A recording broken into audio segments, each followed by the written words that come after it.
Mi querido Diego, mi querido Lenin, qué gusto tenerlos de vuelta. Bienvenidos, ¿cómo están? Saluden a la cámara. Hola, cámara. Ya.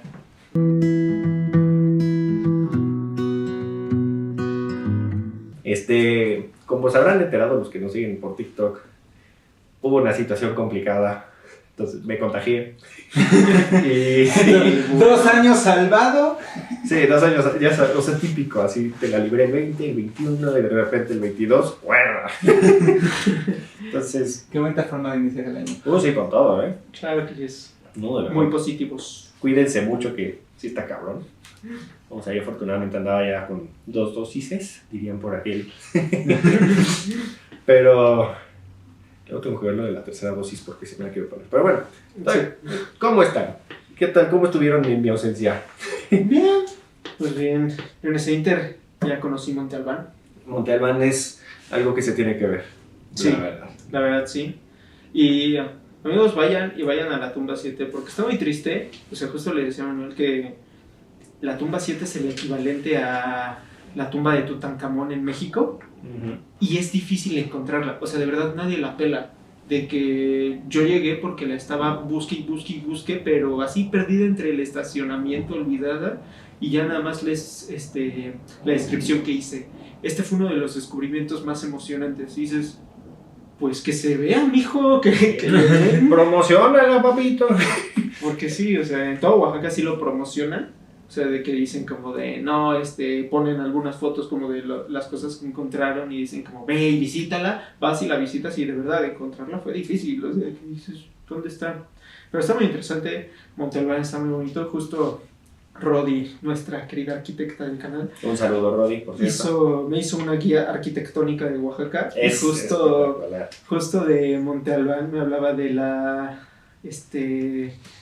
simetría que se maneja. Porque a diferencia de, por ejemplo, Teotihuacán, que tenemos un eje central que es la calzada de los muertos, eso no se replica en Monte Albán. No. Entonces tú vas y no hay como una calzada o algo que te diga, por aquí caminas y recorres. No, es, aquí hay un patio, aquí está el juego de pelota, aquí hay una basamento piramidal, o sea, como que sí está regado, pero sí, a pesar de ser asimétrico, sí tiene una armonía, que lo manejan por el juego de los colores, porque bueno, ya, evidentemente ya no se ve, pero en su momento, y también por las formas.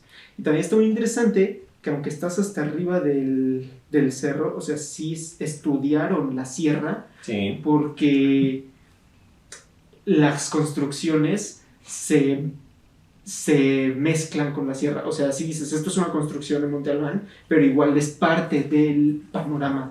Entonces está muy interesante, está muy bonito. Si tienen oportunidad, vayan a conocerlo.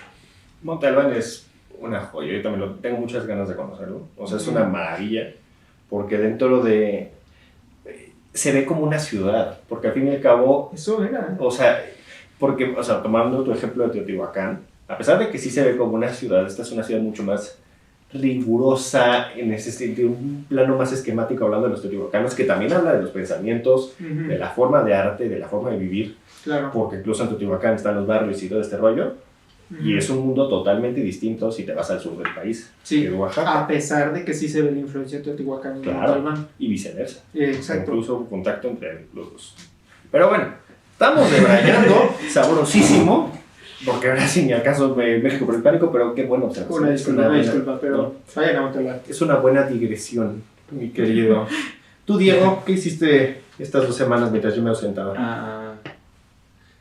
Pelearme con mis papás. Ok. Las F en el chat. Nada, ¿algo bueno? ¿Leíste a Tucídides? Eso es muy bueno. Tampoco no. ¿Qué sé? Justo para las personas que no saben, ¿no? Ahorita vamos a hablar de uno de los historiadores más importantes de todos los tiempos. Algunos dicen que todavía mejor que Heródoto. A mi parecer sí es mucho mejor, es superior su forma de escribir, a mi parecer. Es la revolución de la historia para conocer la historia como una ciencia y dejarla a un lado como un solo movimiento literario. Entonces por eso es tan importante la trascendencia de Tucídides. Es un personaje muy interesante, se conoce bastante de su vida, afortunadamente. Hizo de todo el cabrón. O sea, Como buen griego. no, de verdad es impresionante todo lo que hizo. Y su obra es de las obras más, ¿cómo decirlo? De las obras más completas e incompletas al mismo tiempo. Porque vamos a hablar de eso ahorita, pero es muy, muy, muy interesante. Entonces, antes de empezar y todo esto, me gustaría escuchar qué es lo que opinan. Les dejé leer a ustedes dos discursos, uno en favor de la guerra declaración de guerra de Esparta a Atenas, y uno en contra. Entonces, ¿qué les pareció? Pues lo que a mí sí me resalta mucho es la diferencia entre el discurso moderno y el discurso griego. O sea, partiendo de que los dos buscan convencer a una audiencia de algo, el de ahora o en la actualidad que escuchamos un discurso procura ser lo más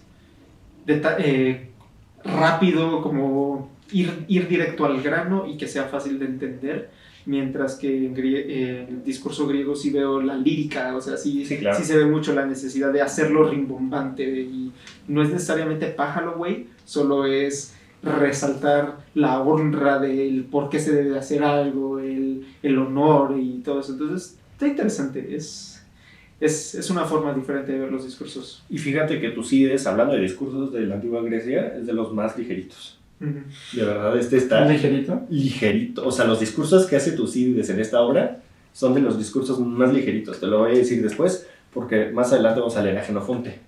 Que Jenofonte, de verdad, se echó unas odas y unas belleras. O sea, de verdad es, oh, tu gran rey. No sé qué dices tú, ay, qué hueva. Sí. Pero bueno, es más adelante. ¿Qué te pareció estos dos discursos? No sé, dedúcelo tú, te estoy diciendo, ¿eso es ligerito? Son pesados. Tucídides, no, incluso él lo reconoce, y lo voy a abordar ahorita. Él dice, esto no va a ser una obra ligerita, porque mi fin no es ni que lo presenten, ni que lo den discursos, ni que lo mencionen en los juegos, ni que gane premios. Mi finalidad con esta obra es dar a conocer los eventos. Sí, ser fiel a los y eso dices tú, acontecimientos. wow, porque ahí ves la primera finalidad de la obra. Pero antes de empezar a profundizar bien con Tucídides y con la historia de la guerra del Peloponeso, vamos a ver las 5 cartas del día de hoy. ¿Qué les parece? A la gente que nos está escuchando, la actividad es que sacamos 5 cartas al azar de eventos históricos y tenemos que acomodarlas en orden cronológico al final del capítulo. Entonces ustedes digan basta. Vale. Aquí, porque si no, luego están muy en la orilla. Malala. Malala Yousafzai es premiada con el Premio Nobel de la Paz. Híjole, eso sucedió hace 5 siglos. Sí, más o menos, ¿no? El iPhone es lanzado, eso es con Mesopotamia, claro. Entonces vemos O sea, según History Channel. a Gilgamesh con su iPhone 2 ahí. Estoy seguro de que debe haber al menos un episodio de History Channel donde hay un jeroglífico de alguien sujetando una tablet y decían, Es un tal iPhone. vez ese es el primer indicio de una tablet. La tecnología alienígena. Ay, Dios, yo ya estoy hasta la madre de las teorías de conspiración. Ahorita voy a abordar eso también un poquito. La primera grabación de una pelea de box. Ok. Está bueno. Bueno, primer datada. Ajá. El primer registro, creo que es el término correcto. Scotland Yard introduce por primera vez la huella digital. Esa está muy buena. Y Galileo descubre las lunas de Júpiter. ¡Wow! Ok, bueno. ¡Qué temas tan variados! Entonces, la repito. Malala se le da el Premio Nobel de la Paz. El iPhone es lanzado. El primer registro de una pelea de box. Y Scotland Yard usa por primera vez las huellas digitales. Y Galileo descubre las lunas de Júpiter. Entonces, ¿qué les parece, mis queridos, que nos acerquemos a este mundo tan interesante? Entonces, contémonos un poquito de Tucídides. Vamos a empezar, antes de hablar de la obra, tengo que conocer al autor, como todo buen análisis historiográfico. Entonces, Tucídides nace, no se sabe cuándo nació específicamente, aproximadamente se cree que entre el 470 hasta el 455 a.C. Esa es más o menos la fecha, el tiempo en el que le ponen su nacimiento. Okay. Entonces, a mí la fecha más óptima, o bueno, la más, ni tú ni yo, ni ganas ni pierdes, 460. Me gusta más esa fecha. Pues es que ya tendría unos 30 y something para cuando inició la guerra, ¿no? Ajá, exactamente. Entonces, y se cree, no se sabe tampoco cuándo murió específicamente, sin embargo, basándonos en su obra, en su registro escrito, podemos datarlo cerca del 398 a.C. ¿Qué quiere decir esto? En primera, que vio caer, subir y caer el inicio y el fin, perdón, de toda la guerra del Peloponeso. Ok. Que eso es del 431 al 404 a.C. ¿Qué quiere decir esto también? Que le tocó vivir incluso en el siglo de Pericles y que le tocó conocer la obra de grandes escritores, grandes filósofos. Su obra es contemporánea a la obra de Heródoto. Las historias de Heródoto son 20 años antes, escritas 20 años antes de que se escriba esta. Entonces le tocó el mayor apogeo de Atenas, el mayor apogeo ateniense. En esto no se sabe bien en dónde nació tampoco.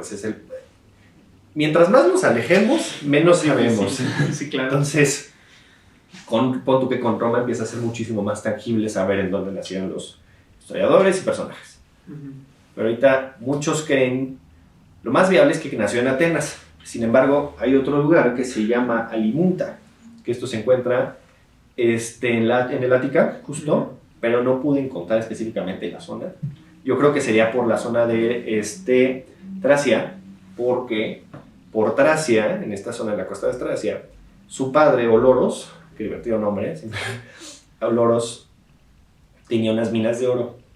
Entonces, nada, pobre el compadrito. No, así que yo nací en la miseria. No. Era también hijo de papi, dirían por ahí. Su padre era ciudadano ateniense y eso es muy importante, porque él también recibió la ciudadanía de Atenas. No. Si nació en Atenas, pues obviamente la podía más fácil, pero si no, porque era hijo de ciudadano ateniense. Porque además toda la zona de Tracia era de la Liga de Atenas. Entonces, esta zona está, no hay cómo decirlo, es súbdita de Atenas. Entonces, Oloros le financia el estudio a Tucídides. Se cree que joven llegó a Atenas a estudiar. No se sabe con quiénes estudió específicamente. Muchos creen que fue discípulo de dos filósofos muy interesantes de esa época, que son Anaxágoras, muy famoso Anaxágoras, y Antifón, porque ambos son contemporáneos a su época, son cercanos a su previo nacimiento y de muerte.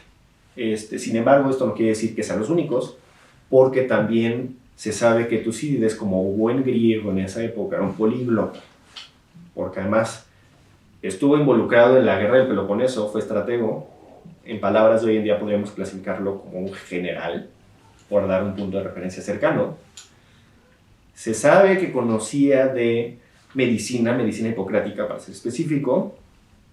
Era un gran conocedor de medicina y lo podemos ver incluso dentro de su obra, porque hace un detalle puntual de los síntomas de la peste que sucedió en Atenas, que hablamos de ella en el periodo en la guerra del Peloponeso, que mató casi a un tercio de la población de Atenas, o sea, incluyendo a Pericles, e incluso Tucídides estuvo enfermo, pero la pasó, la libró el cabrón. Pero si mal no recuerdo, tuvo repercusiones después de haber sido contagiado de esto. Incluso en su obra menciona varias veces, menciona y describe los síntomas, la gente, lo que parecía como reclamaban a los dioses de por qué estas o sea, de verdad, es muy cabrón todo lo que dice. Es justo, por si a alguien lo gusta leer, es en el libro 2, capítulo 8. La obra es muy interesante, porque hasta el día de hoy es un debate acalorado qué fue esa enfermedad, porque específicamente no se sabe qué fue. ¿No? Algunos dicen algún tipo de peste, algunos incluso malaria, una cosa así, pero no se sabe a ciencia cierta qué es lo que fue. Entonces, Coronavirus. Es muy interesante, se sabe eso. Como mencioné, fue un estratego, sin embargo no fue el mejor de los generales, al contrario, le pusieron una putiza una vez que cuando empezó la guerra del Peloponeso, lo mandan en el 424, si no me falla, a una expedición justo casualmente a la zona de Tracia, donde casualmente su papá tenía las minas de oro, que yo creo que ya en ese entonces ya eran sus minas. Pero bueno, entonces pues obviamente dice, no, pues voy a cuidar mi sustento. Y esto vivo, pues. Exactamente. Entonces va a defender esto en el 424, le pone la putiza de su vida, él sale vivo pero deshacen a todas sus tropas. Entonces pues le dicen, no, pues chido, te largas, y lo exilian de Atenas. Le aplican el famoso ostracismo, y le dicen, pues chinga tu madre, te vas, bye. Y lo destierran por 20 años. Entonces lo destierran del 424 al 404 a.C. Este periodo coincide justo su fin del exilio con el fin de la guerra del Peloponeso. Entonces todo este periodo, él ya no tiene que servir a Atenas. ¿Qué es lo que hace en ese entonces? Se pone a viajar, porque pues es hijo de papi, tiene toda la lana. Entonces se pone a viajar y se pone a conocer toda la zona colindante del mundo griego. En esto empieza a recopilar datos, empieza a escuchar testimonios de otras personas para entender el evento que estaba sucediendo. Todo el caos, toda la situación tan complicada que fue la guerra del Peloponeso, lo pone a investigar. Se pone a investigar y es muy interesante todo esto, porque esto lo podemos ver incluso dentro de su obra. De ahí se sabe que en estos 20 años, o se cree, empezó a escribir, pero no a redactar la obra, sino a tomar notas y apuntes. Entonces de ahí empezó a estructurar la obra y se basó tanto de su testimonio como de los testimonios que escuchó, y eso es muy importante, pero eso lo vamos a abordar más adelante. De ahí en adelante se dedica el resto de su vida, que se cree que fueron unos 6 años más, a estructurar esta obra. El consenso general de los historiadores dice que esta obra no está terminada y que está incluso incompleta, inconclusa, que termina de putazo, porque efectivamente termina de putazo. Vamos a hablarlo ahorita cuando nos acerquemos a la obra. No termina la guerra del Peloponeso esta obra. Esta obra aborda desde antes de la guerra del Peloponeso, para dar los antecedentes, hasta el 411 a.C., 7 años antes de que acabe la guerra del Peloponeso. ¿Por qué pasó esto? Muchos dicen, la gran mayoría dicen que lo mataron y por eso terminó incompleta la obra. Algunos dicen que se murió de viejo. Teorías hay millones. Sí, claro. E incluso dicen un historiador medieval, no me acuerdo de su nombre, creo que era Piero Marcelino, pero no me acuerdo de su nombre, no me haga mucho caso. Dicen que su hija la hija de Tucídides le encarga la labor a Jenofonte de terminar la obra de la guerra de Peloponeso, cosa que no se ha podido comprobar en ningún lado. Sí, porque evidentemente no lo hizo. O sea, sí, Jenofonte también aborda la guerra del Peloponeso, pero por aparte. Pero punto y aparte, sí. Y además la aborda muy mal. Pero ese es punto y aparte. Jenofonte es todo un caso el pinche Jenofonte. O sea, es muy poético para ser historiador. Pero bueno, entonces es una vida muy interesante. Viaja muchísimo Tucídides, igual que Heródoto. Es un paralelismo muy interesante, porque los dos grandes historiadores del mundo griego son viajeros. Ambos financiados. Digo, porque no es como que vivían como ermitaños, pero bueno, eso es lo más importante que se tiene que abordar de su vida. Pero para que nos contextualicemos, ahora nos vamos a acercar más a la obra de la historia de la guerra del Peloponeso. Y algo que me gustaría recalcar antes de iniciar con esta obra es que, a pesar de que no es una obra moral, tiene un mensaje y una función que podría decirse muerte. Que incluso esta función puede llegar hasta nuestros días. Porque lo que hace Tucídides y lo que busca con esta obra es una obra preventiva. Dice, yo escribo todo esto para que la humanidad no llegue a la situación que estamos viviendo ahorita. Ajá, falló. Porque esta obra dice, no hubo evento en el mundo antiguo, no hubo evento en el mundo griego tan importante como este. Dice, ni la guerra de Troya ni las guerras médicas se comparan con lo que está pasando ahorita. Pues es que fue un conflicto interno. No, pero además dice, la guerra de Troya fue la única vez en la que el mundo griego se unificó. Dice, fue la única vez en la que el mundo helénico se unificó para un enemigo común, que fue Troya. La guerra médica fue una mediocridad de guerras, porque fueron 4 importantes. Y en parte tiene toda la razón. Y ni siquiera nos unificamos todos porque al fin y al cabo los conflictos fueron llevados de distintas maneras. Ujú. Sin embargo, esto de aquí fue una tensión que fue incrementando hasta el punto de desbordarse. Y por eso tenemos que ser cuidadosos con lo que está pasando. Y por eso escribo esto para prevenir. Ahorita incluso, justo me gustaría antes de abordar la obra en sí, leer lo primero que escribió, Ujú. porque es muy, muy interesante y muy bello. Porque además me encanta que habla en tercera persona con Denise. Dice, el ateniense Tucídides escribió la guerra que tuvieron entre sí los peloponenses y atenienses, comenzando desde el principio de ella, por creer que fuese la mayor y más digna de ser escrita que ninguna de todas las anteriores, pues unos y otros florecían en prosperidad y tenían todos los recursos necesarios para ello. Y también porque todos los pueblos de Grecia se levantaron en favor y ayuda de la una o la otra parte, unos desde el principio de la guerra y otros después. Fue este movimiento de guerra muy grande, no solamente de todos los griegos, sino también en parte de los bárbaros y extraños de todas las naciones. O sea, él inicia diciendo esto, que es una de las guerras más importantes que cambiaron al mundo. Y en parte es cierto, el mundo no volvió a ser lo mismo después de esta guerra. Pero eso es más adelante. La historia de la guerra de los Peloponesos, la historia de la guerra del Peloponeso, también se le conoce como la historia de la guerra o la guerra del Peloponeso. Así la pueden encontrar. Alguna vez una maestra en la carrera nos decía que ese editoriales por Rúa no eran mucho de fiar, porque eran adaptaciones a la cultura mexicana. Ujú. Sin embargo, han modernizado estas adaptaciones, porque incluso la adaptación que tengo ahorita yo, que es de editorial por Rúa, es una traducción directa del griego. Ok, eso es bueno. Eso es muy bueno y es una adaptación hecha, creo que en los 70s, una cosa así. E incluso, si mi memoria no falla, no de esta obra, pero creo que la UNAM ha estado trabajando en varias traducciones literarias, del griego, Ujú. sin ningún brinco, porque antes sí eran traducciones masticadas. Sí, se pierde muchísimo.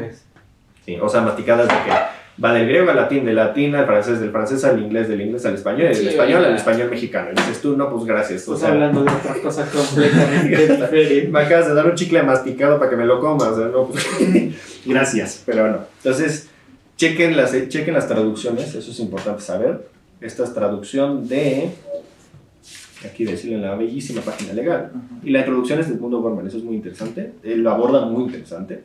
Es de Diego Gracián. Sí, pero bueno, son 8 libros. Esto te va a gustar. Él nos lo estructuró en 8 libros. Adivina en dónde se le pusieron los 8 libros. En donde manoseaban todas las obras de la antigüedad. Es una biblioteca. La Alejandría. biblioteca de Alejandría. Se encargó de... Igual que... Biblioteca de Washington. Pues sí, o sea, la Alejandría, en su momento Alejandría era la cumbre de la cultura, en verdad. Y lo mismo que sucedió con los libros de Heródoto. ¿Te acuerdas que cada libro le pusieron una musa? Ajá. O sea, eso fue por los tanates de los bibliotecarios de Alejandría. Son 8 libros. Cada libro, como ya mencionamos, el primer libro son principalmente antecedentes, la forma en la que él aborda la obra y la finalidad de la obra. Y también menciona su estructura, su método para analizar las fuentes. Y eso es importantísimo, porque es el primero que te dice cómo va a abordar los eventos. Y eso está muy cabrón. Ya sé que suena muy estúpido para nosotros, pero de verdad es estúpido. Es el primero que lo hace y eso es lo importante que tiene. Y más si consideras que antecedentes de historiadores, pues no tenía muchos. Sí, o sea, la obra de Heródoto. Y justo aborda eso, es muy interesante. También ahorita lo voy a citar incluso, porque mienta madre de Heródoto. De por qué me hiciste o sea, ¿por qué no dice, información? Tucídides considera a Heródoto un historiador mediocre. Imagínate lo chingón que es este güey para decirle a me la pelas, porque además la historia de Heródoto es una chingonería. Ya cuando la abordamos, vayan a checar el capítulo de Heródoto, de verdad. Es una chingonería la obra de Heródoto, pero Tucídides le dice, me la peles para tu amigo. Con el futuro soy viejo. Exacto, literal. Como ya mencionamos, esta obra del 431 al 411 a.C., no se termina la obra. E incluso hay diferencias abismales del principio de la obra al final, porque muchos creen que la obra se quedó en medio de una revisión. Ok. O sea, que él estaba haciendo notas, estaba corrigiendo, estaba haciendo todos estos datos, porque los primeros capítulos, sobre todo el primer libro, Ujú. está perfectamente bien hecho y dices tú, wow con el libro. Sí, los últimos. Pero conforme vas llegando a los libros finales, ves que, ok, creo que mi perro se resbaló, pero creo que está bien, porque si no hubiera llorado. Te quiero, Bobby. Se ve como, no que esté malo, pero sí que le faltaban revisiones. Ya de cuentas el trabajo editorial. Exacto. Sí importa. O sea, le puse una com, le quité la com, o sea, sí, obviamente estoy hablando no se ahorita. entiende y todo, sí, ya. O sea, que tú das de saber muchísimo más de eso. Que verdad, ¿cuántas veces puedes revisar un libro para que... ¿Cuántas veces en promedio dirías tú que se revisa un libro para que se publique bien? Así bien... O sea, hablando del autor y del editor. ¿O tú qué sabes de esa rama? Es que depende, o sea, hay autores que revisan, antes de enviarla a su editor, revisan el manuscrito unas 50 veces. Madres. ¿Y ahora el editor? Y el editor, pues ya, de esas 50 veces, después el editor te las regresa, no sé, máximo 10 veces. La 10 me decían, ya estás bien pendejo. Ya, me quitas el tiempo. Ya vaya.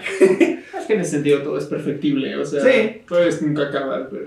Ah, no, claro. O sea, incluso hay... Justo eso se hace, luego se llega a hacer mucho, sobre todo obviamente con los que siguen vivos, los contemporáneos, Sí, pues sí. que las siguientes ediciones les ponen correcciones. Ujú. Y te mencionan, Muchas. esto decía en mi edición anterior, sin embargo, este artículo, bla, bla, bla, bla, I bla. stand corrected. Sí. Sobre todo, eso es digno de reconocer a cualquier historiador, porque la verdad, si algo le falta al gremio de la historia de la ciencia es la humildad. Sorry. Porque somos necios. Y no podemos decir, chale la calle. Pero bueno. En general es muy difícil, ¿verdad? Sí, pero más el problema es en el mundo de la ciencia. Pero bueno, Claro. es una, sí, yo lo mencioné, usa muchos discursos. El discurso es uno de las imágenes y de las figuras que llega a usar más Tucídides. Y eso es la gran cruz que le hacen cargar a Tucídides en su obra. Ujú. Porque dicen, o sea, tú estás en pinches Atenas y estás escuchando el discurso del rey de Esparta, no me chingues, güey. Tú no lo Exacto. escuchaste ni de pedo. Te están contando. Sí, o sea, sin embargo, ¿qué es lo que hace Tucídides y qué argumenta con estos discursos? Que él no busca decir lo que la gente dijo. Él busca expresar lo que la gente pensó y mencionó en su momento. Ujú. O sea, la figura del discurso, el recurso retórico, si mi memoria no falla, el recurso retórico del discurso lo emplea no para decir que ellos lo dijeron, sino para expresar la sensación que estaban viviendo ellos. Creo que también tiene mucho que ver ok, no podemos saber a ciencia cierta tal cual lo que dijo, porque pues, no había grabaciones, Claro. no nada, pero que lo que la gente te cuenta es básicamente el contenido del mensaje que se grabó y la forma en la que se grabó. O sea, exagerado con sus aliteraciones, con lo que tú quieras, pero eso es lo que es importante de detallarlo. Y como que cuando lo abordas así, no de, ok, esta persona estoy seguro de que dijo esto, sino de lo que sea que haya dicho, esto fue lo que la gente entendió, esto fue lo que la gente guardó, eso también tiene un valor histórico. Claro, o sea, y no es el primero en usar discursos como figuras retóricas dentro de la historia, ese es Heródoto. Heródoto también emplea varios discursos, Leónidas, si mi memoria no falla, también se echa algunos discursos por ahí. Sin embargo, Heródoto sí lo da más como por hecho, porque además, y eso también es una de las grandes aportaciones que hace Tucídides. Tucídides no mente a los dioses en ningún momento.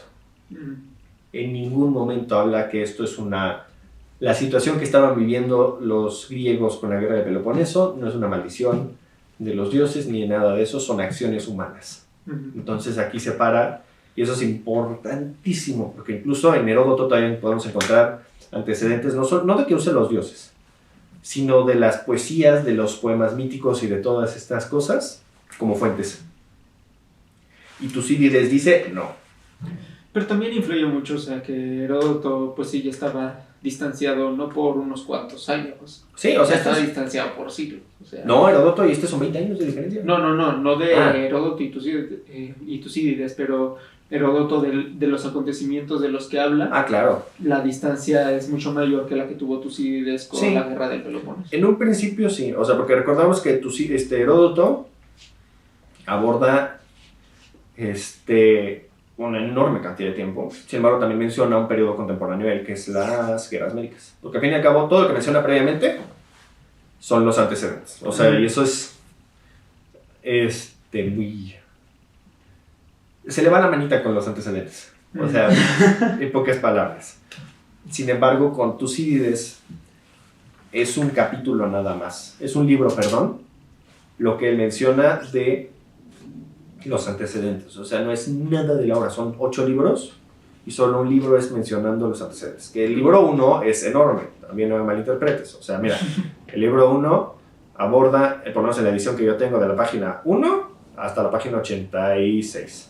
85. Sí, o sea, así que digas, ay, es O sea, una introducción rápida, pues no, ¿verdad? o sea, no, así que digas, puta, que no. Sin embargo, Tucídides hace a un lado la poesía, los mitos, todas estas cosas. Menciona la guerra de Troya, y eso es importante aclararlo ahorita, para que nos contextualicemos. La guerra de Troya no es un mito, o por lo menos no lo fue para ellos. Ujú. La guerra de Troya para ellos es historia. Y ahora sabemos que la guerra de Troya tiene parte de historia. Mm. Sin embargo, para ellos, o sea, fuera de los mitos, fuera de los dioses que bajaron de los cielos a partir de la madre al idiota de Héctor porque se la voló, el evento de la guerra de Troya es un hecho histórico para los griegos. Ujú. Eso es importantísimo de aclarar. Y Tucídides la menciona brevemente, pero dice que es el gran momento en el que el mundo se unió. También menciona, por ejemplo, a Minos. Eso es importante. Minos te menciona como un gran griego. Sin embargo, él hace a un lado eso, porque además lo que él busca primordialmente como fuente son personas que, primero que nada, su testimonio, porque habla muchísimo de lo que él vio. Sin embargo, va y busca fuentes de todo el mundo, incluso fuentes contrastantes, porque él va a escuchar la opinión de la Liga de Delos y la opinión de los atenienses Ujú. y de los súbditos de los atenienses. Entonces, son visiones totalmente distintas que chocaban, y qué es lo que hace él, y eso es importantísimo, que él hace la interpretación de los hechos. Ujú. Y eso es, por eso es el historiador, el primer historiador científico, le dicen. Ujú. Y eso es importantísimo. Ahorita justo voy a citarlo para que vean lo que dice de Heródoto, porque de verdad, obviamente no le meta la madre, pero es muy sutil de, estás bien pendejo, mijo. O sea, mira, dice, no dará crédito del todo a los poetas que por sus ficciones hacen las cosas más grandes de lo que son, ni a los historiadores que mezclan las poesías en sus historias y procuran antes decir cosas deleitables y apacibles a los oídos del que escucha que y procuran antes decir cosas deleitables y apacibles a los oídos del que escucha que verdaderas. O sea, les dice, le pones muchas flores, mijo. O sea, Sí, me gusta.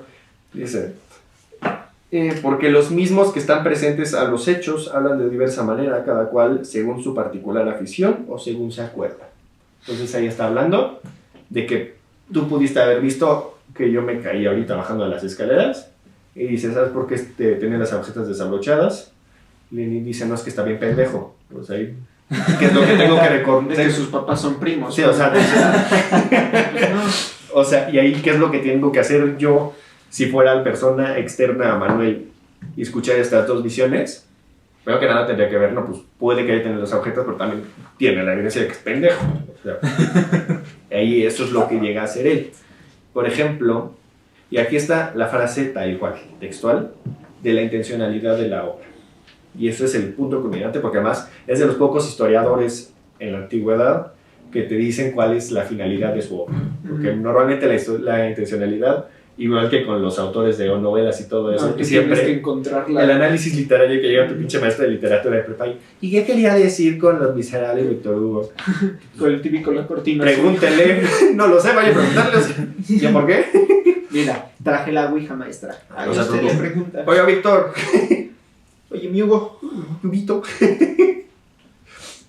O sea, tampoco no. Tú que estás en tu pinche Sí. diplomado, que te dice, ¿cuál es la intencionalidad? Y, pues, sepa la bola, mija, porque Y que es un problema, porque para conocer la intención de la obra, uno, no conoces al que la escribió, o sea, y si tienes la fortuna de conocerlo, pues ya es otro tema, pero Claro. en la generalidad no sabes mucho de quién lo escribió, entonces por eso tienes que conocer un poco de su vida, intentar hilar todo eso, solo para intentar entender cuál fue su intención, y con eso quitarle un poco el filtro ahora a lo que vas a leer, o sea, es Porque un además, trabajo. o sea, la intencionalidad a veces es muy clara. Aunque no te la digan, está muy explícita en la obra. Ujú. Pero hay otros que dices, no mames.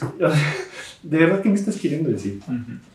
Y avientas el libro y dices, chingate, Sí, que una cosa es la intención evidente y otra es la oculta, implícita, porque hay claro. muchas veces que es propaganda así oculta sin que te des cuenta o Claro. cosas Sí. más densas. Entonces, Tucídides, papito Tucídides, papi Tucí, Tú sí, ay Dios. güey, o sea, de verdad, imagínate sentarte a hablar con Tucídides, yo creo que sí me muero, o sea, de verdad, sí, de verdad, me desmayé.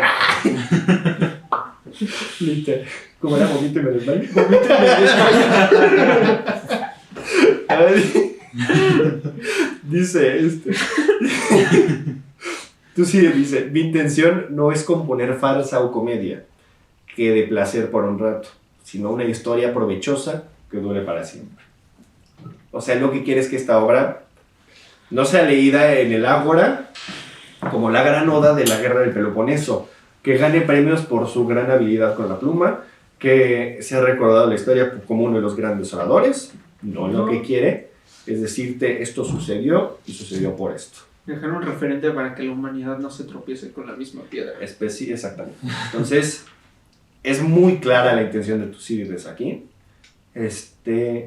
Las grandes aportaciones que tiene Tucídides con esta obra, primero que nada, es un discurso crítico.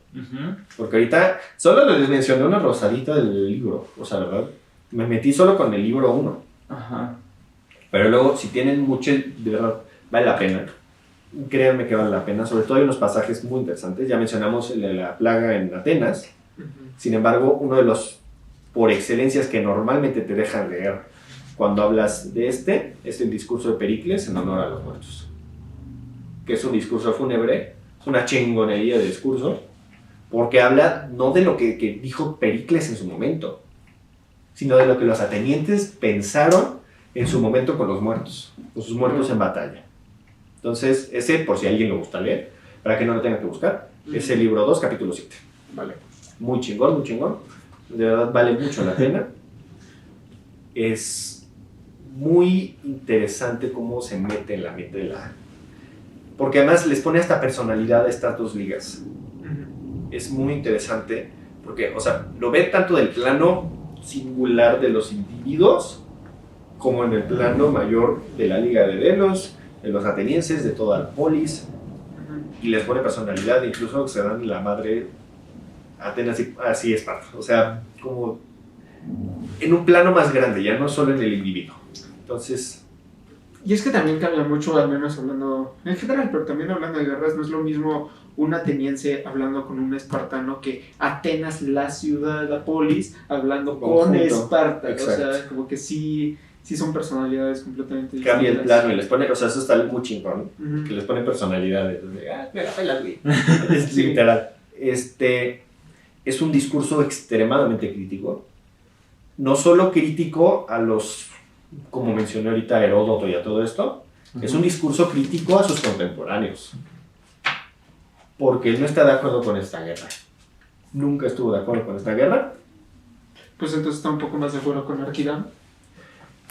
O tal vez, o sea, es que lo que sucede con esta guerra, y voy a abordar esto ahorita, esto es un término que se inventó, creo que en el siglo XX, en muchos casos, se llama la trampa de Tucídides, que lo que sucedió con la guerra de Peloponeso, retomamos el contexto de la guerra de Peloponeso, que es importantísimo, ¿te acuerdas de la paz de los 30 años?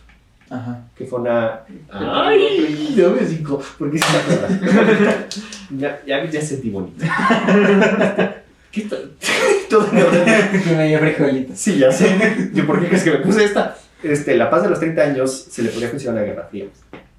¿Por qué razón? Si hubo conflictos dentro de esta paz de los 30 años, Ajá. más llamada paz de los 30 años, porque no fueron 30 años, pero bueno.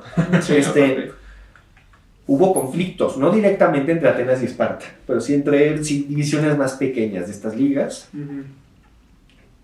y ambos sabían que iba a estallar una guerra. Y ambos estaban preparándose para la guerra. Decían, no, pues, ¿por qué razón? Sobre todo, porque Esparta, y lo menciona Tucídides, ve un reto superar a Atenas. ¿Y qué es lo que sucede a Atenas? Que está viendo cómo está creciendo Esparta y lo ve como una amenaza. Tiene que eliminarlo. Sin embargo, es una guerra muy controversial en su momento. O sea, Tucídides no es el único que pelea de ello. Hay obras literarias incluso que se burlan de estas, y mi memoria no falla, y si no, por favor, investígame en San Google ahorita, Lisístrato, Aristófanes, con la Lisístrata. Es una crítica durísima a esta guerra. Búscate Aristófanes y la Lisístrata, por favor. Si mal no recuerdo, habla de la guerra del Peloponeso. Es una comedia que habla de que las mujeres atenienses ya no quieren tener relaciones con sus esposos hasta que detiene la guerra. Entonces llega un momento en el que todos los hombres salgan con el mástil bien puesto, pero las mujeres no ceden hasta que detenga la guerra. Si mi memoria no falla, es de la guerra del Peloponeso. A ver tú. Déjame ver. La Lisístrata, así es esa. La que sale el ejército. Aristófanes, ajá. La guerra. Argumento. Es una obra en el 411. Está Atenas perdiendo la guerra. O sea, ya llega un momento en el que la guerra se vuelve sumamente impopular. Y ahora, esto de la trampa de Tucídides, que este término se empieza a usar más para el contemporáneo, para el día de hoy. Ajá. Muchos la están empleando con la guerra entre China y Estados Unidos, la guerra comercial. ¿Por qué razón? Porque Estados Unidos es la hegemonía mundial. Le duele a quien le duele. Sorry. No, para bien o para mal. No sé, pero... ¿Qué es lo que sucede? Que China está empezando a surgir y surge, y los últimos 30 años se ha mencionado esto de la trampa de Tucídides con... los últimos años, perdón, no sé si 30. Que China está empezando a surgir. ¿Y qué es lo que está viendo Estados Unidos? A una amenaza a China para la hegemonía y para la situación que está viviendo el mundo. Entonces, ¿qué es lo mismo que se vivió? O sea, yo no digo que la historia se repite, porque es un error, pero la historia tiene paralelismos que te cagas. ¿Por qué razón? Porque no aprendemos de ella. Pero eso es punto y aparte. Sí. Ahora, ¿qué es lo que está sucediendo? Que estamos viendo incluso, y lo quería abordar incluso en el capítulo de hoy, las tensiones que se pueden vivir en el día de hoy, que se pueden reflejar en el pasado. ¿Por qué razón? Porque estos vivieron una guerra fría y no se desató la guerra hasta que ambos dijeron esto es una amenaza y se rompió el pacto. ¿Por qué? Porque es una excusa. Los espartanos usan cualquier excusa. Genuinamente usaron cualquier excusa, y lo leyeron ustedes ahorita con la declaración de guerra, para decir tenemos que entrar a la guerra. Porque hablando de un ataque, dicen no, se rompió el pacto. Y ya. Entonces, ¿qué es lo que sucede ahorita que estamos? Me hundieron un barco. Me hundieron un barco, me hundieron otro barco, le mandaron un telegrama a mi vecino, Sí, me bombardearon una bahía. Quien busca pretextos los encuentra. Siempre hay pretextos. Entonces mataron al archiduque. ¿Por qué, ¿por qué tomo este ejemplo? Porque en la Primera Guerra Mundial, el asesinato del archiduque no fue lo que desató la guerra. Fueron los 80 años de atrás de desmadre que hubo en Europa. Lo único que hizo el archiduque fue decir, no, pues esto ya está de la verga. Sí. Bueno, no lo dijo él, lo dijo el plomo en la cara. Sí, exacto. Le dijo el plomo en su organismo. El pavimento con los sesos. Le dijo como hijo, mano. Le dijeron los dientes rotos de cuando se cayó de cara al piso. Así que digas. Un saludo Saludo al Archie. Sí, un saludo al Archie. Ay, Dios mío. O sea, pero vaya. Simplemente están buscando un detonante. ¿Y qué es lo que sucede? Trágicamente, diría yo no estoy... Lo estamos viviendo hoy en día. Es una situación extremadamente delicada la que se está viendo en el país. Nadie tiene la razón. ¿Por qué razón? Porque en la guerra nadie tiene razón. Y todos pierden. Todos pierden. No, y personalmente yo estoy preocupado. Esperemos que se bajen los niveles. Sin embargo, ¿qué es lo que está pasando ahorita en ambos bandos? Se está buscando una excusa. Se está buscando una invasión, se rompió la paz de 30 años. Entonces, Tucídides, con su obra, a pesar de que es una obra científica y todo, tiene un fin moralizante también. Que tiene este temor con su obra, y nos lo deja muy en claro, de que el mundo vuelva a caer en estos problemas. Está muy cabrón, como algo que se escribió hace 2500 años. Literal, 2500 años en un mundo totalmente distinto. O sea, donde estamos plantados ahorita no estaban ni cerca del mar.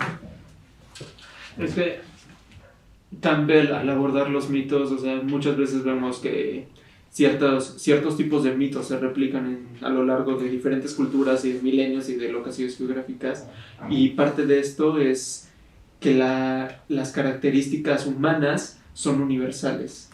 Y eso lo aborda también Jorge Volpi en algún momento, ¿no? En Leer la mente, que es justamente como si, no quiero hablar de una unimente, pero las características del ser humano son universales, aunque hablemos de la civilización, de que la civilización tiene 10.000 años. Entonces, a pesar de que sí está en Grecia, a pesar de que sí fue hace más de 2.000 años, se repite lo mismo, seguimos siendo los mismos seres humanos. Una de las reflexiones que hace Edmundo Gorman en este texto introductorio, justo, hizo una frase espectacular que me encantó, que hasta la supera, así la puse. Literal, dice, todo en el vivir humano es inestabilidad. Entonces está muy cabrón como un güey que se peló hace más de 2500 años sigue dando lecciones hasta el día de hoy. Entonces, antes de abordar los paralelismos con la situación actual, ¿hasta qué punto consideras que la guerra del Peloponeso puede considerarse un predecesor de una gran guerra, de una guerra total? Porque entendemos que la Primera Guerra Mundial es la primera en su clase de guerra total, en el sentido de que ya todos los esfuerzos económicos, políticos, sociales se enfocan a la guerra. Sí.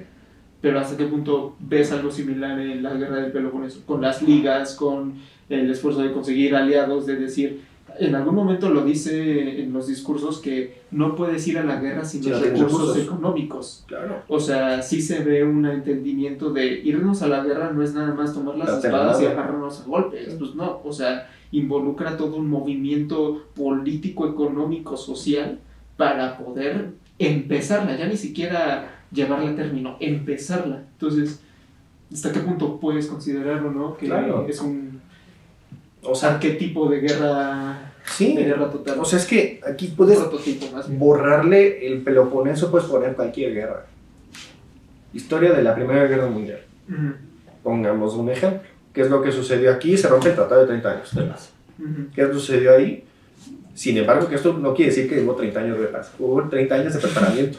Sí, ¿Qué es lo que sucedió con Europa en finales del siglo XIX, principios del año 20? Son 30 años que dicen, vamos a entrar en guerra. Todos lo saben, toda Europa lo sabe. Vamos a entrar en guerra. ¿Qué es lo que va a suceder? Algo la va a detonar. ¿Y qué es lo que sucedió? Que la detonaban en ese entonces. ¿Qué es lo que ¿Y ahí qué fue? Las dos ligas, Liga de Delos de Liga de ¿Qué sucedió ahí? El frente y el eje. La Segunda Guerra Mundial, pongámosle, porque también la Segunda Guerra Mundial, ¿qué es lo que fue el detonante? Polonia, pero todos desde que acabó la Primera Guerra Mundial sabía que iba a iniciar la Segunda. Fue el Tratado de Versalles. Desde el Tratado de Versalles, todo el mundo dijo, esto está hecho con las pezuñas. Sí, así que llegas a Alemania, se quedó muy satisfecho. Entonces, desde ese momento tú sabías que iba a entrar la guerra. ¿Qué es lo que sucede ahorita? Y no es para estresarte. ¿Qué es lo que sucede ahorita? Que están empezando a surgir dos facciones. La fracción rusa con la OTAN, por dar un ejemplo. ¿Qué es lo que sucede ahorita? Que están buscando un detonante. ¿Por qué razón? Porque, mis queridos, la Guerra Fría no ha acabado. No, solo continúa. Llevamos una Guerra Fría de 70 años. Que ya haya McDonald's en Rusia no significa que ya todo esté resuelto. No, para nada. Entonces... Es que comen macana. O sea, y no digo esto para preocuparnos, no digo esto para que nos estresemos. De verdad, lo único que espero es que esto no pase a mayores y que solo se quede como un buen susto para todos, porque, ¿verdad? ¿Hemos vivido momentos delicados en la política internacional? Sí, varios. Pero nada se compararía pero con el una problema guerra. es que ahorita, no, yo lo sé. O sea, sin embargo, ahorita estamos viviendo lo que para nuestros padres fue la crisis de los misiles. Porque ahorita, genuinamente, yo todos los días me meto en las noticias para ver un avance de esto. Porque además Estados Unidos ahorita dijo que va a sacar un informe que aún no ha dado. Dijo que iba a sacar en la semana. Entonces, mucho de la política, la diplomática internacional de este conflicto actual, está esperando ese problema, ese papel. Ubican la escena en The Office donde todos están viendo entre ellos y se están disparando, Ajá. apuntando con sus pistolas de manitas. Así están, solo que las pistolas de manitas son misiles nucleares y armamento extremadamente avanzado. La cosa, y eso es algo por lo menos que aplaudo de ambos bandos, es que tanto Putin como Biden dijeron si llegara a suceder algo así, no queremos usar armas nucleares. Porque han entendido... Eso sería una tontería. O sea, sí, no, o sea, y han tenido diálogo directo ellos dos, diciendo armas nucleares fuera del... O sea... Pero es que es lo que me molesta, ¿sabes? O sea... Ay, Sí, el armamento nuclear ya alcanza a destruir fácilmente todo el mundo, o sea, con muchísimo menos del que se tiene construido. Armarlo es un dineral estúpido y dices, ¿para qué lo tengo? Idealmente para no usarlo, pero ¿qué? O sea... Yo siempre he puesto un paralelismo de las armas nucleares con quién la tiene más, o sea, del discurso de quién la tiene más larga. Al fin y al cabo, ¿Qué es eso? no sirve de nada, simplemente es tenerla y de larga, porque además nadie las quiere usar. No, Pero bueno, no, o sea, usarlas implica... mira, No. voy a sacar dos partes. Una del discurso de Arkidamo. Arkidamo en este discurso está en contra de la guerra. Sí. Y el otro es el discurso de Éforo, que está en favor de la guerra. Entonces, voy a citarlo rápidamente porque ambas me llamaron la atención. Dice, así pues, varones lacedonios, guardad esta forma de vivir que os enseñaron vuestros mayores y antepasados. Pues siguiéndola siempre fuimos aprovechando de bien en mejor. Y no os dejéis persuadir en que en un momento debáis consultar y determinar de las vidas y haciendas de muchos, y de la honra y gloria de muchas ciudades. Antes, al contrario, tratemos despacio de aquello que no es lícito tratar más que a todos por nuestras fuerzas y por... O sea, porque además, la última guerra mundial pasó hace 70 años. Nosotros somos afortunados de no haber vivido una crisis como no la nos ha tocado otra, exacto. afortunados, de verdad. Y ahora vamos a leer la otra cara de la moneda. Por tanto, esto es de Éforo, por tanto, varones lacedemonios, determinad por vuestros votos, como acostumbráis y declarad la guerra a los atenienses, según conviene a la dignidad y reputación de vuestra tierra de Esparta, no dejando que los atenienses crezcan y se hagan mayores en fuerzas, ni desamparando a vuestros amigos y aliados, antes con la ayuda de los dioses tomemos las armas y vamos contra aquellos que nos han injuriado. Esto lo puedes sacar de cualquier contexto. Exacto. O Y sea, eso es lo que iba. Es exactamente el mismo contexto o el mismo discurso que ves en todos lados. que más que nada hablando de Estados Unidos. O sea, que de ahí, o sea, sí lo he presenciado, sí es muy marcado el enemigo común. En algún momento fueron los comunistas, en algún momento son los terroristas, ahorita son un poco de ambos. O sea, Sí. pero sí es con la ayuda de Dios, God will help us. Nosotros no podemos permitir que esta amenaza siga creciendo, Sí. tenemos que hacerlo. Y se ven a ambos lados, o sea, te lo digo también porque ahorita él está investigando el lado ruso, que de verdad también Putin dice, con la ayuda de Dios vamos a prevalecer, y nos están ofendiendo con la situación de Ucrania, y no sé, o sea, Claro. ambos lados están mal. Los dos tienen la razón y por lo mismo los dos están mal. O Sí, sea, las dos la quieren tener más grande, ya entendí. pero disclaimer, o sea, no porque me llame Lenin significa que apoyo a Rusia, pero por lo mismo tampoco apoyo a Estados Unidos, ni mucho menos. O sea, el punto es, me atrevo a mencionar porque en Estados Unidos me consta, he escuchado, me Claro. tocó vivir un 4 de julio en un campamento allá y de verdad se paran y dicen como de gracias, o sea, es un nacionalismo marcado y tienen la guerra fundida hasta los huesos. Es como de verdad, o sea, somos la Claro. policía del mundo, gracias a nosotros avanzamos. Y evidentemente lo mismo ocurre en Estados Unidos, lo mismo ocurre en Corea del Norte, en China, Y en en la cualquier República Armada de potencia. Timbuktu. O sea, de verdad, está muy cabrón la situación. Yo de verdad. Fue un timing maravilloso. O sea, suena muy cínico y culero, pero qué bueno que me enfermé para poder abordar a Tucídides en esta situación tan crítica. ¿Por qué? Porque Tucídides nos invita mucho a la reflexión. Es un historiador crítico. Es el primer historiador científico que se le considera el primer historiador científico. Y es un historiador que te invita a la reflexión con su obra. O sea, ahorita no hemos, insisto, quedamos en el libro 1. No hemos salido del libro 1. Imagínate todo lo demás que tiene que aportar esta obra. Sí. Sin embargo, es muy interesante. Ya para terminar, otras de las aportaciones brevemente que él da, las fuentes de información con él las chocan las fuentes de información. ¿Por qué? Porque a pesar de que Heródoto ya emplea un poco la crítica de fuentes, te acordarás que lo mencionamos en algún momento,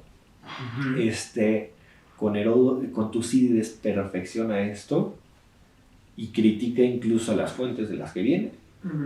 Y de los dos contenidos, él las interpreta para dar la explicación, para buscar la verdad, porque eso también es importantísimo de su forma de hablar y de todo, es que él busca la verdad. Muy de su época, muy del periodo que estamos abordando. Sin embargo, no me quería meter en escuelas filosóficas porque no es nuestro tema. O sea, sin embargo, Sí, es otro show. la búsqueda de la verdad es algo indudable que busca Heródoto en su obra. Deja a los dioses a un lado, eso ya lo mencionamos, y pone al hombre en el centro. Entonces, es un buen momento para recordar a Tucídides hoy, 2500 años en el futuro, para ver nuestro presente, para ver nuestras situaciones y esperar que el pasado no se repita. Porque le ponen, siempre dicen, Tucídides dice aquel que no conoce su pasado, está condenado a repetirlo, y no es cierto, no es Tucídides. Pero la frase es muy cierta al fin y al cabo. Entonces, sí, básicamente. es muy... Sí, o sea, si ya en reflexiones y concluyes, lo que dices es eso. Escribo esto para que no la caguen en el futuro. Corte a 2500 años. Sí. Bueno, ni siquiera no está lejos, 2000, o sea, 2400 años, 2300, 2200. No contaba con el creciente analfabetismo. Okay. De verdad está cabrón güey. Por cierto, esta es la que estamos mencionando de Partenón de Atenas. Ajá. ¿Te acuerdas de las columnas de mujer? Es esa. Ah. Así como dato curioso. Comentario, ya que abordamos y profundizamos en todo esto, ya que vimos el análisis literario, ya que vimos la chingonería que es este güey. O sea, ya que abordamos toda la obra, ya que vimos las chingonerías que hizo Papi Tucídides. Papi Tucci, de verdad, ya, sorry. Dan adelante, Papi Tucci. ¿Qué opinan de Papi Tucci? Es interesante. O sea, leyeron el punto cumbre de la historia griega, de la historiografía griega. Es interesante y complicado al mismo tiempo. O sea, pero ahorita, ¿sí crees que tiene un mensaje para la posteridad? Porque él escribe para la posteridad. Él no escribe para su presente. Escribe para la posteridad. Sí, el pedo es que las personas que leen esas cosas no son las personas como que... Sí, que normalmente... que toman las decisiones en cuestiones políticas. Para eso compartan este video, para que llegue a la mayor cantidad de gente. Eso último que comentas, la gente que toma las decisiones no lo lee, creo que difiero. Al contrario, siento que están muy conscientes de todo esto, pero ellos no son los que pelean la guerra. Depende. O sea, al fin y al cabo... Depende del líder, evidentemente, pero... O sea, por ejemplo, se sabe, por ejemplo, que Napoleón leía El Príncipe. Y que todo buen estratega leía El Príncipe. Pero Tucídides se ha puesto así en el librero. Ah, claro. Y muchos claro. Lo tienen olvidado. Y a mi parecer es de las obras más importantes, no de la historia, o sea, de la ciencia histórica. Es de las obras más importantes de la humanidad. Entonces, sí, obviamente hay muchos que se acercan al pasado, pero yo personalmente de Tucídides dudo en exceso que se acerquen, porque aprenderían muchas más cosas de él. Entonces, esa fue tu opinión. ¿Algo más que quieras complementar, mi querido Diego? No. Mi querido Lenin, un comentario de Papi Tucci. Estar consciente de tu propia subjetividad es algo difícil. No, sí. Y luego hacer un esfuerzo marcado de eliminar tus filtros o eliminar tus creencias preconcebidas, tus experiencias para intentar acercarte a la verdad objetiva es algo digno de reconocerse. Sí. O sea, y es algo que no conozco a nadie que sea capaz de hacerlo en realidad, ¿sabes? O sea, tampoco estoy diciendo que él necesariamente lo logró, no puedo decir si sí o si no. No, o sea, también tiene muchos perjuicios. Pero el esfuerzo, el intento, respeto. Sí. O sea, verdad, ya se enamoraron tanto de él como yo. Así, para Pues abrazar. todavía no estoy tentado a profanar su tumba como al parecer tú, pero Chale. No, pues ya sé a quién no invitar a Grecia. No, pero de verdad no, sí está muy bien. está muy cabrón. Sí. De verdad, si tienen la oportunidad, leer a Tucídides. No les digo que se van a divertir. Tucídides sabe que no se van a divertir. Tucídides sabe que no es una epopeya, que no es una épica, pero sabe que se van a quedar con algo de él. Pero lo que mencionas es interesante. Ahorita de que dices de divertirse, creo que algo que nos ha hecho daño últimamente es que creemos que lo único que vale la pena es aquello que te divierte. Sí. Y no siempre. Hay veces que necesitas tener las lecciones crudas que no te van a dejar una sonrisa. Hay veces que necesitas leerte una Biblia que dices, ok, no me estoy leyendo una novela palomera, Totalmente. pero puta, esto me está dejando algo. Así que, sí. Ya no. No, de verdad vale la pena. O sea, después de leer a Heródoto, si lees después a Tucídides, sí dices, no hay punto de comparación. Y no me malinterpretes, Heródoto también tiene una obra muy chingona. O sea, ¿verdad? Es un güey que dices tú, ¡ay, güey! Porque lo que hizo este compadre, o sea, por algo él es Heródoto. Sí. Ujú. Sin embargo, Tucídides también es Tucídides. Bien, soy yo. Exacto, o sea, Te da igual. cada uno tiene lo suyo, pero a mi parecer, por excelencia, el historiador más destacable de la antigua Grecia es Tucídides. O sea, es el punto Sí, sí, sí, culminante sí, sí, de sí. la historia, de la historiografía griega. Entonces, reflexionamos mucho y qué bueno que podemos traer este tema al presente. Yo solo espero lo mejor, de verdad. Lo último que quiero es que se empiecen a dar en la madre. Yo ya estoy cansado de pedos mundiales. No sé ustedes. Siempre va a Sí. haber. No, ya lo sé, pero la cosa es que hoy el pedo que estamos viviendo actualmente era involuntario, ahora ya Sí, no. claro. Entonces como que, bueno, ya habrá algunos conspiranoicos que digan, no, es que fue Bill Gates, pero pues, el coronavirus nadie lo decidió. Pinche Bill Gates, ¿por qué nos mandas el coronavirus? Ay, yo estoy hasta acá de las teorías de conspiración. ¿Te acuerdas lo que te dije de la que cree que Roma es un invento de la... Sí. O sea, está desatada la hija. De verdad ha habido publicaciones. No la sigo, insisto, no la sigo. Porque además lo que me aparece son las contestaciones de un vato. Ujú, Porque además él ni siquiera, porque además la chava lo tiene bloqueado. ujú. Pero de verdad, Dios de mi vida. O sea, investiga teorías de conspiración, sí, porque te hacen un panorama crítico, pero no te las creas. No es lo mismo leerlas a creértelas. Totalmente. O sea, porque a mí me encanta leer teorías de conspiración. Me encanta. Cuando lo O ves sea, como eso, como de, ay, o sea, por ejemplo, qué creativos, güey. Alienígenas ancestrales, yo sí lo veía. Pero porque te divierte. Porque me divierte, sí. Aliens, dices, órale, va, está, O está cotorro, pero cosas no voy a típicas poner de eso. la Biblia oculta.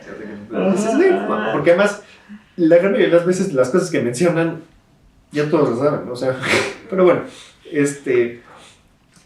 Y aprovechando eso, no solo escuchen teorías de conspiración para divertirse, o si lo van a hacer, que sea para divertirse, Sí, no por para favor. creértelo, pero si consumen contenido, procuren seguir y también consumir el contenido de las cosas con las que no están de acuerdo. sí, Porque algo que podemos también aprender de tus ideas es, no solo tienes que comparar, también tienes que contrastar. Y para un buen contraste tienes que conocer la postura Claro. contraria. Entonces, si solo consumes lo mismo que te da la razón, nunca vas a aprender ni a crecer ni cuestionarte. Entonces, consuman cosas que te digan, no, estás mal. totalmente de acuerdo. Solo así te sale un sentido crítico. Sí. Entonces, Y una úlcera cuando dicen cada cosa. Oye, no, es que de verdad hay los que dices, güey, o sea, ¿cómo puedes respirar sin ahogarte? Pero bueno, aprovecho para recordarles nuestras bellísimas redes sociales. Si les gusta este capítulo o cualquier capítulo en general, compártanlo. Créanme que sirve mucho que lo compartan. Y además, creo que el capítulo de hoy puede dejar muchas lecciones a mucha gente. Entonces, si tienen la oportunidad, compártanlo. Les agradecería muchísimo. Suscríbanse en YouTube, den pulgar arriba. También eso es bueno. Sí. Comenten. Eso es muy bueno. Síganos en las plataformas de audio. Ah, Spotify. Spotify. Si nos buscan, nos encuentran. Sí, Está en bueno. todo, o sea, ya. Contémonos podcast, en pocas palabras. En TikTok no dejamos de crecer. Muchas gracias por todo el apoyo. De verdad, muchísimas gracias. Estoy impactado. Si vienes de TikTok, déjamelo saber en los comentarios de YouTube. y te mando un abrazo. Galletas no, porque luego sí te pueden demandar porque dices, si me sigue te doy una galleta, porque pues, es falsa advertencia, Sí, pero no. Entonces vamos a ver las tarjetas Las para tarjetitas. despedirnos de Papi Tusi. Yo creo que la de Galileo ocurrió ayer, ¿no? Fue Sí. reciente lo de Galileo. Fue después de lo de Ucrania, ¿no? Creo que sí, ¿no? Sí, claro. A ver, acá. Esta no, esta. Quedó abajo de esta. Ay, O sea, es que yo. ignórala. Oh, cabrón, ¿de cuándo salió la de la San Pedro? Sí, es que sacaste Por dos cierto, sin querer. Esto es Modern. la San que San Pedro. No lo Súper han terminado, ¿no? No, la de San Pedro ya. ¿De San Pedro ya? Sí, la de la Sagrada Familia. Ok. No, esta es con León X. No, esto es de eso. Sí, creo que es con León X. Pero es que salió una tarjetita extra que no es parte del juego. Sí, o sea, esto fue el pedo de la reforma protestante. Esto era Claro, Lutero. claro. Pero bueno, Galileo es la primera. Tú dices, a ver, Lenin dice Galileo, la primera pelea de box, Scotland Yard, iPhone y Malala. Ok, estas dos yo estoy de acuerdo. Es que de estas no estoy seguro. Y es que no sé si recorded se refiere a como grabar en video Sí, yo o tampoco. como registro de... Yo tampoco. De existió esta pelea. Exacto. Entonces, sin Si embargo, es grabado en video, me atrevería sería a al decir revés. que es así.